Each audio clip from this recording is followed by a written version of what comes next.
Rainbow पाठशाला channel पर सब लोग का जुड़ने के लिए अपील, और सब लोग जुड़ करके एक साथ पढ़ाई करेंगे ह्यूमन तीर्थ।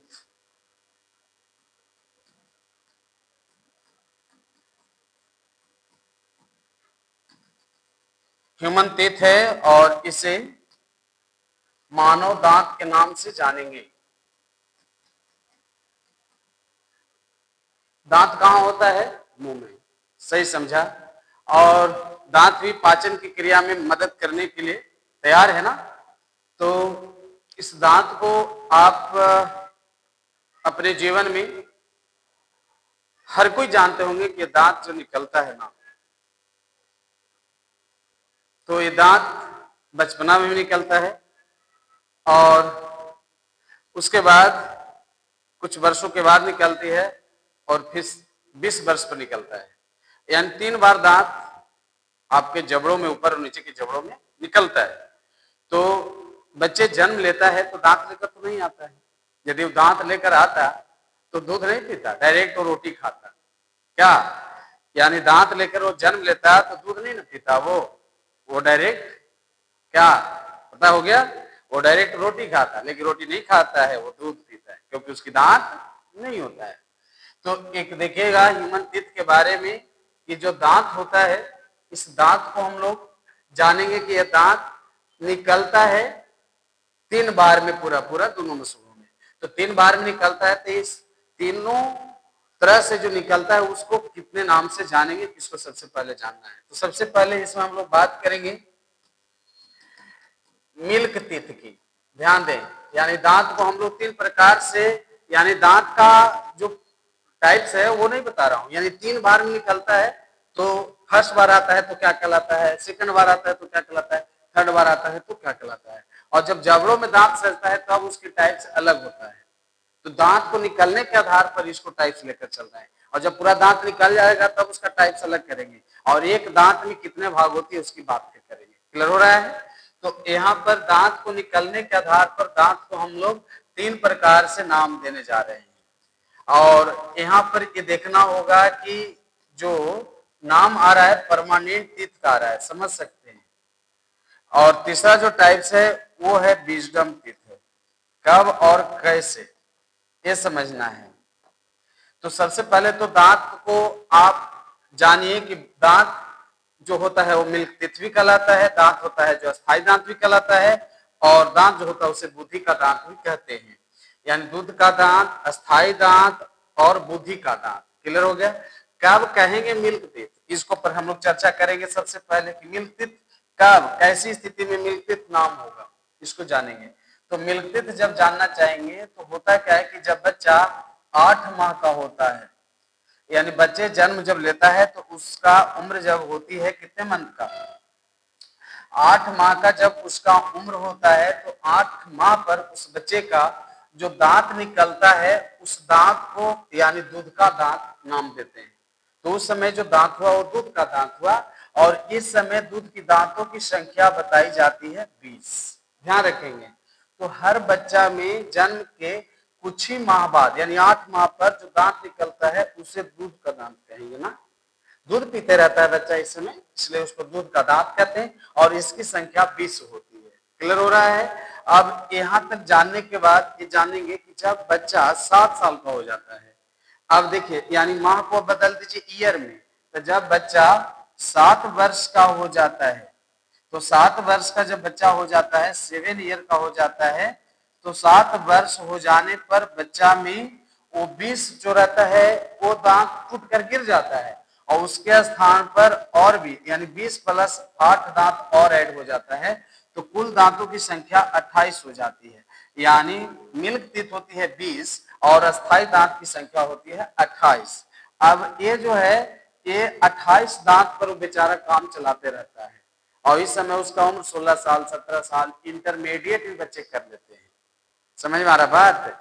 यानी बच्चे का इस समय तक इंटरमीडिएट भी हो जाती है और ग्रेजुएशन का भी एक आध सेमेस्टर हो जाता है, और उसका जब उम्र हो जाता है 20 वर्ष का, 20 वर्ष जब हो जाता है तो 20 वर्ष पर यानी ऊपर और नीचे की जबड़ों में आप जीभ घुमा करके पीछे की ओर ले जाओगे, तो एकक दांत के लिए जगह रहेगा। यानी जीभ को घुमा कर ले जाएंगे ना पीछे को, यहाँ यहाँ यहाँ यहाँ, तो एकक दांत के लिए भी जगह होगा। आप देखिए ना, जीभ ले जाओ पीछे और जीभ पीछे ले जाओगे तो देखोगे एकक दांत के लिए जगह होगा, जब भी स्पर्श उम्र नहीं होगा तब। और इस तरह से एकक दांत जब निकलेगा दोनों तरफ जबड़ों में ऊपर और नीचे, तो 4 और हो जाएगा, तो वही 4 और हो जाएगा। तो 28 चूंकि पहले से था और यहाँ पर 4 जुड़ गया तो कितना हो गया 32। तो यानी ये जो 4 जो दांत हुआ वो 20 वर्ष पर आया, उसे विजडम टीथ कहेंगे। तो यहाँ पर मिल्क टीथ की संख्या 20, परमानेंट की संख्या 28 और बुद्धि का दांत को 4 और ऐड कर दो तो कुल हो गया 32। यानी मनुष्य के यानी जबड़ा में ऊपर और नीचे दांतों की संख्या 32 होती है, जो 3 बार में आता है। पहले जो दांत निकलता है उसे मिल्क टीथ, उसके जगह पर फिर से टूटने के बाद आता है तब उसे परमानेंट टीथ, और परमानेंट टीथ के बाद जब बच्चे का उम्र 20 वर्ष का हो जाता है तो एकक दांत ऊपर और नीचे की जबड़ों में दोनों बगल आता है, तब संख्या हो जाता है 4। तो कुल दांतों की संख्या हो जाती है 32। तो लास्ट में जो 20 वर्ष पर जो दांत आता है उसे विजडम टीथ कहते हैं। क्लियर हो गया। इस प्रकार दांत यानी मनुष्य को यानी ऐसे लगेगा कि 3 बार कैसे आया, आया तो 2 बार, जैसे 20 आया उसको टूटने पर भी दोबारा आया, ठीक। और बाकी जो आया वो तो खाली जगह था, तो इसीलिए ये 2 बार कहलाता है। यानी हम लोग को लग रहा है कि 3 टाइम में आया है 3 टाइम्स में, लेकिन जो पीछे वाला था वो तो खाली था, तो उस जगह पर तो फर्स्ट टाइम में आया। तो इसीलिए यानी दांत मनुष्य में 2 बार निकलता है, इसलिए इसे डाइफोडोंट भी कहते हैं। याद गया हो गया, डाइफोडोंट। तो द्विदंती डाइफोडोंट याद रखना है, डाइफोडोंट यानी 2 बार निकला, यानी पहला मिल्क टीथ और उसके टूटने के स्थान पर निकला तो 2 हो गया, और ये तो पीछे जो निकला वो तो खाली था ना, तो 2 ही बार ना आया, 3 टाइम्स में आया लेकिन 2 ही बार आया, तो इसलिए इसको डाइफोडोंट कहते हैं। और इस प्रकार दांतों को आप निकलने के आधार पर 3 तरह से जानते हैं। चलिए अब इसके बाद हम बात करेंगे कि जब आप इतना जान गए कि दांत को निकलने के आधार पर 3 प्रकार से नाम है, लेकिन जो मुंह में जो दांत आएगा इसका कितना टाइप्स है। यदि जो निकला 32 दांत तो उसको तो गिनती के आधार पर उसको टाइप्स भी होगी। तो आइए बात करते हैं टाइप्स ऑफ टीथ की, कि टाइप्स ऑफ टीथ कितना है, इस पर बात करेंगे। टाइप्स ऑफ टीथ, तो टाइप्स ऑफ टीथ की बात करेंगे, दांतों का प्रकार के बारे में बात करेंगे, उसके बाद यानी पार्ट्स ऑफ टीथ कर देंगे, स्ट्रक्चर ऑफ टीथ के बारे में इसके बाद हम बात करेंगे। अब यहाँ पर देखेंगे कि टाइप्स ऑफ टीथ क्या बतलाता है, दांत का प्रकार क्या बतलाता है। ओके, ध्यान दीजिएगा। तो यहाँ पर ये देखना है कि सबसे पहले जो दांत होगा उस दांत को हम लोग इंसाइजर कहेंगे। इंसाइजर कहेंगे, ध्यान देना होगा। उसके बाद कैनाइन कहेंगे, इसके बाद प्रीमोलर कहेंगे, तो इंसाइजर, कैनाइन, प्रीमोलर और मोलर। अब यहां समझ सकते हैं, तो इस जगह पर यानी इंसाइजर आईसीपीएम याद कर सकते हैं सूत्र के आधार पर, सूत्र के आधार पर आईसीपीएम याद रख सकते हैं। इंसाइजर, कैनाइन, प्रीमोलर और मोलर, इसको हम डिजिटल फिगर में भी दिखाएंगे आप सब लोग को। तो यहाँ पर ध्यान रखना है कि आखिर जो इंसाइजर है, कैनाइन है, प्रीमोलर है और मोलर है। तो इस तरह से आप लोग को ये देखना है कि आखिर इसमें क्या क्या चीजें आ रही है, इसमें आईसीपीएम के नाम से आपको जानना है। ओके, तो यहाँ इंसाइजर जो होती है उसकी संख्या क्या है और कहां वो है इंसाइजर, इसको थोड़ा सा आप देख लीजिए। थोड़ा सा हम डायग्राम का हेल्प लेकर के और हम बता देना चाहेंगे कि आप इसको समझ सकते हैं, और आप इसको समझ सकते हो बता रहे हैं, ध्यान दीजिएगा। ये देखिए, आप आगे का भाग जो होता है वो इंसाइजर होता है, आप इसको देख सकते हैं। इंसाइजर इधर से ही इंसाइजर है, कैनाइन है, प्रीमोलर और मोलर है नहीं। तो आप समझ सकते हैं कि जो इंसाइजर होती है उस इंसाइजर को यानी आप ये वाला भाग, नाक के बीच वाला भाग इसको ले लीजिए, अब यहां से इधर आइए, इधर, तो इधर से आयो या इधर आओ, इधर आओ या इधर आओ, तो एक तरफ इंसाइजर की संख्या 2 होती है, एक तरफ इंसाइजर, तो इंसाइजर की संख्या यहाँ पर आई लिखते हैं और एक तरफ इसकी संख्या होती है 2। याद रखिएगा, इंसाइजर एक तरफ 2 होता है, तो इंसाइजर एक तरफ 2 होता है, कॉमा देते हैं। इंसाइजर के बाद सी होता है, तो सी जो होता है उसको जानेंगे कि आखिर इसकी संख्या क्या होगी, तो इसकी संख्या 1 होगी, तो इसका संख्या 1 हो जाएगा। अब उसके बाद कॉमा देते हैं, उसके बाद फिर है इंसाइजर केनाइन, उसके बाद है प्रीमोलर। इसकी संख्या देखेंगे तो इसकी संख्या भी प्रीमोलर का भी संख्या बताइए, देखिए गैप करके छोड़ा रहता है। इसकी संख्या देखिए 1 2, यहां से फिर आप समझ सकते हैं। तो उसके बाद यहाँ पर 2 इसकी होती है, 2 इसकी इंसाइजर, यहां से यहाँ इंसाइजर, फिर एक केनाइन, उसके बाद फिर 2, उसके बाद 2 प्रीमोलर, और लास्ट में जो यहाँ पर जो मोलर होगा उसकी संख्या होगी 3।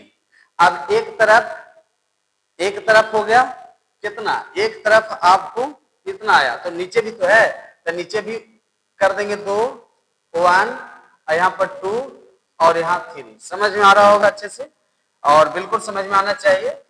अब नीचे बाई क्यों किए, बाई क्योंकि नीचे है, अब एक तरफ से है, एक तरफ से ना है, अब उसी में लास्ट में 2 से गुना कर देंगे, क्लियर हो जाएगा, वैल्यू आ जाएगा।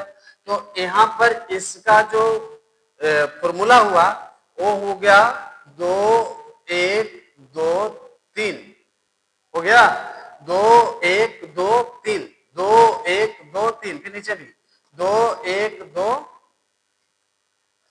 2 1 2 3। अब कुल दांतों की संख्या कितना हो जा रहा है, 8/8 हो गया, 2 1 3 2 5 3 8, 8/8 बराबर कितना हो गया 16, और दोनों तरफ है तो 2 से मल्टीप्लाई कर देंगे तो कितना हो जाएगा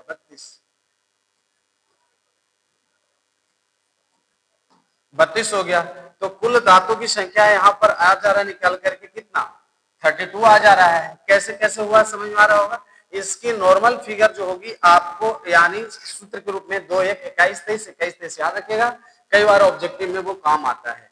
तो इंसाइजर का काम है, दांत का काम, इंसाइजर दांत का काम है भोजन को पकड़ना, फिर लंबा वाला का काम है फाड़ना, उसके बाद है क्या कुचलना, फिर चबाना, निगल जाना।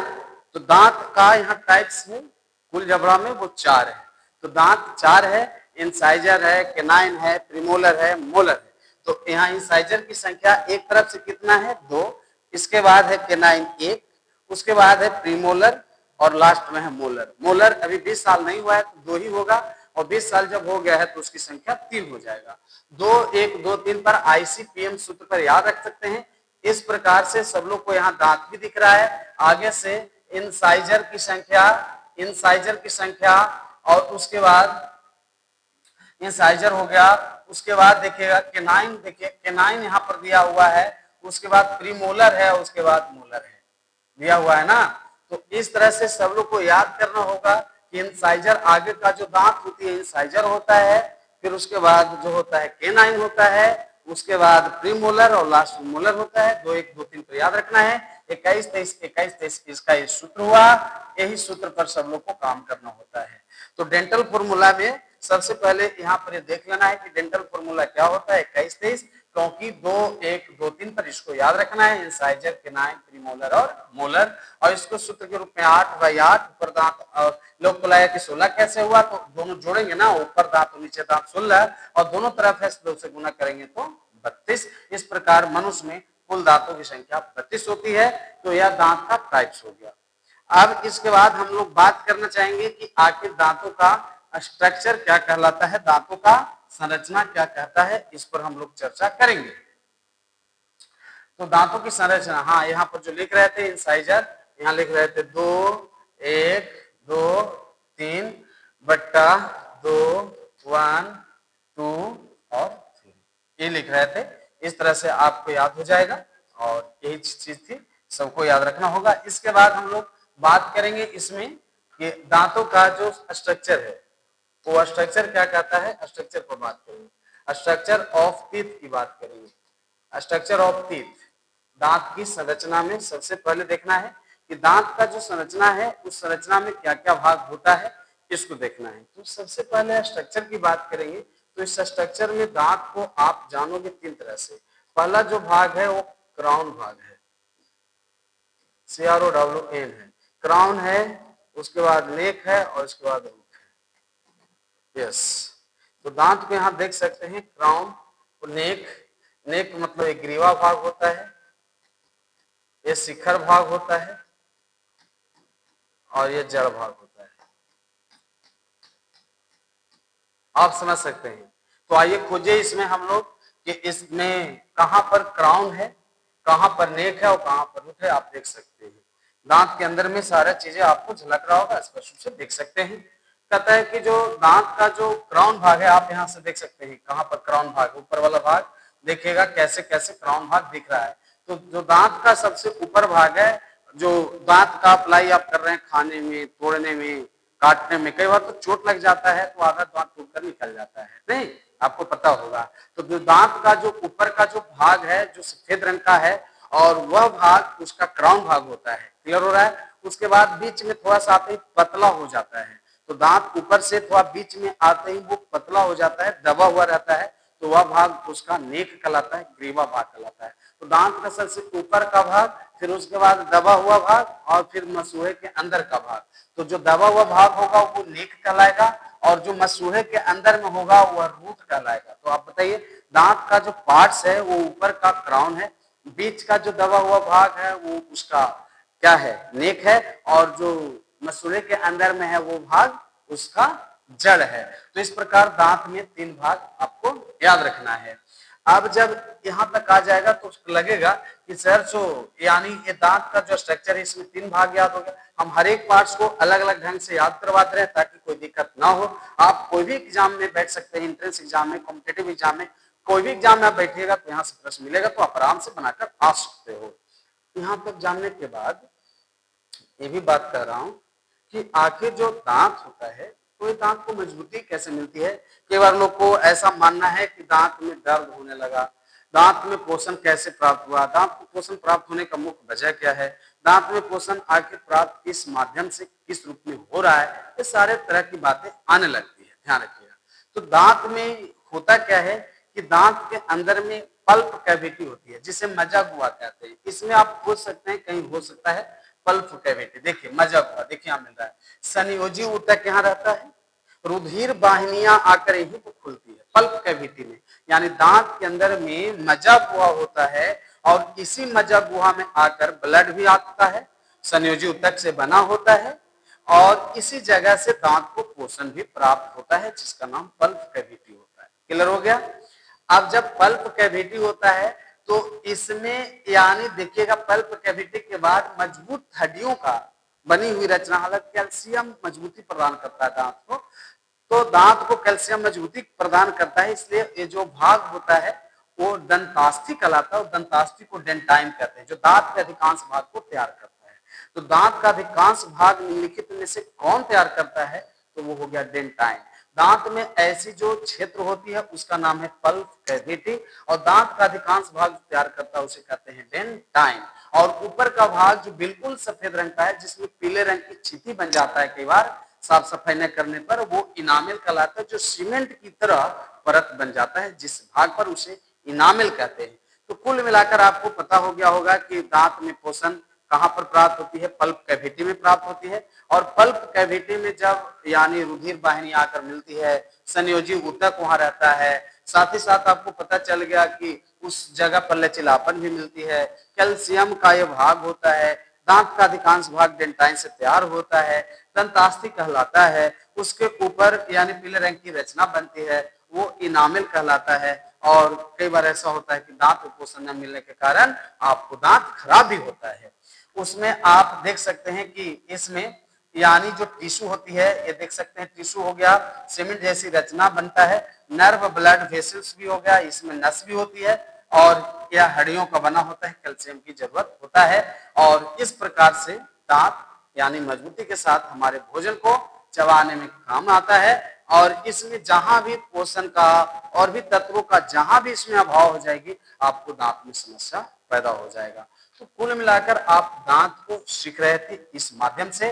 जैसे मैंने फिर से एक बार बताना चाहेंगे कि दांत जो निकलता है जीवन में 2 बार निकलता है, तब उसे 3 नाम से जानते हैं। सबसे पहले मिल्क टीथ जो निकलता है बचपना में, उसके बाद स्थान पर फिर आता है परमानेंट टीथ और उसके लास्ट में आता है विजडम टीथ जब बुद्धि हो जाता है, इसलिए इसे विजडम टीथ कहते हैं। जो दांत मुख में आता है वो 32 दांत होती है। 32 दांत को 4 प्रकार से जानते हैं। इंसाइजर, कैनाइन, प्रीमोलर और मोलर कहलाता है।